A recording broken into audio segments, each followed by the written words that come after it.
আমি ভাই স্যার এখন স্যার দিলাম এমপি ইলেকশন করতে হবে এবং বিএনপি থেকে তার সবচেয়ে বড় নেতা থেকে টোনটা ভালো হওয়া উচিত। না না না আপনার টোনটা নুরুকে আমি বলবো না না না আমার কথা শুনুন আমি নুরুকে বলবো নুরু আমরা কানেক্ট করে দিতে পারবো নো কানেক্ট করা দরকার নাই নুরু আমাকে ফোন করবে টোনটা ভালো হওয়া উচিত আমার কথাটা টোনটা ভালো হওয়া উচিত আর বলা যাবে বলি নাই আমি নিশ্চিত হতে যাচ্ছি যে এই নাম্বারটা আপনার কি না যে এসপি সাহেব বলছেন তাহলে আমি সেটাকে নরমাল ভাষায় প্রথমে সালাম সেটাকে নরমাল ভাষায় দিতে হবে না না আপনাকে প্রথমে সালাম দিছি কিনা হ্যাঁ সালাম দিছি কিনা আপনার টোন ছিল অন্যরকম না আমি সালাম দিছি কিনা আপনাকে আপনাকে সম্মান কিভাবে করলাম টোন হইতো না না টোনটা যেই হোক আমি বললাম টোন হইতো শুদ্ধ ভাষায় কথা বলি সিরাজ আসে নাই কইছি আমরা তো শুদ্ধ ভাষায় কথা বলতে জানি না আমি ফোন দিয়ে কি বলছি আসসালামু আলাইকুম এসপি সাহেব আমি নিশ্চিত হতে যাচ্ছি আসসালামু আলাইকুম আসসালামু আলাইকুম এসপি সাহেব হোয়াট ইজ দ্যাট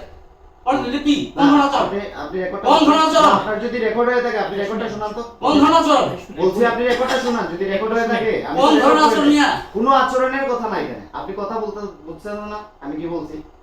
আমি নিশ্চিত হতে যাচ্ছি এখানে আমরা এখন মিছিল করে আসছি ডিসি সাহেবের সাথে কথা বলে আসছি এখানে 12টা উপজেলার নেতা কর্মী প্রেজেন্ট ঠিক আছে আমি বলি আপনাকে আমার কথাটা শুনেন আমি বলি এই আপনারা আসছেন স্যার আমার হলেন স্যার বাট স্যার চান না যে আপনি স্যার দেখেন স্যার এইরকম চিন্তা থেকে আপনাকে বলেন না কিন্তু ব্যাপার হচ্ছে কি অনেক সময় কথার মধ্যে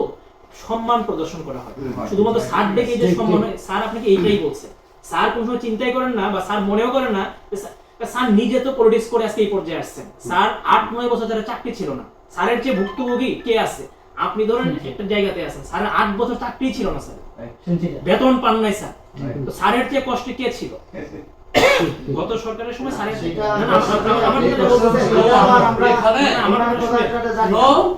এরকম টোন করে তো কথা বলে না একটু শুনেছি আপনার যদি আমার ভালো না হয় ঠিক আছে আপনি তাহলে বলবেন যে আমি নিশ্চিত হতে যাচ্ছি যে আপনি এসপি সাহেব কিনা আমি তো আপনাকে স্যার বলবো এত বড় নেতা হবেন না এত বড় নেতা হইতে চান না বলছি এত বড় নেতা হইতে চান না কেন আপনার কি সমস্যা আমি বড় নেতা হইলে আপনার সমস্যা হ্যাঁ সমস্যা কিভাবে সমস্যা আচার আচরণ না আমার আচার আচরণ ঠিক আছে আমার আচার আচরণ সব জায়গায় ঠিক আছে এখন আপনাকে যদি সাহেব বলতে গেলে যদি আপনি মাইন্ড করেন তাহলে আমরা কি বলবো বলে দেন আমাদেরকে এই তারপর না তো ওর কথা বলতে আপনি যান যান আপনার পছন্দ করে যান যান আমার স্কিল শিখতে বলে যান আমি কথা বলি আচ্ছা যান না ওনার কথা দেখছেন প্লিজ একদম ভালো করে করতে প্লিজ প্লিজ ভালো করে করতে স্যার প্লিজ এত ভালো কাজ না প্লিজ বেশি মনে থাকে স্যার প্লিজ আমি কথা বলি স্যার উনি আমাদের সিনিয়র সাথে একটু কথা বলেন স্যার ওইটা যে পারবে সে কথা বলবে না বুঝতে পারছেন একটু আগে আজকে বৈষম্যদের বলে আমাদের কত ঘুরে গেছে এসে গেছে ওরা যাবে আপনি স্যার ছাত্র শিবিরের আমরা পুরো নতুন কমিটি আসছে সব এসে গেছে আপনাদের চা হইছে না চা দেখেন তো এখন এই যে নুরুল এখন করে মিলন ভাইকে ফোন করে কিভাবে তার কথাবার্তা বলে তখন বুঝা যায় জিয়া ভাইকে কথা বলতে 8 বছর চাকরি ছিল না তার মানে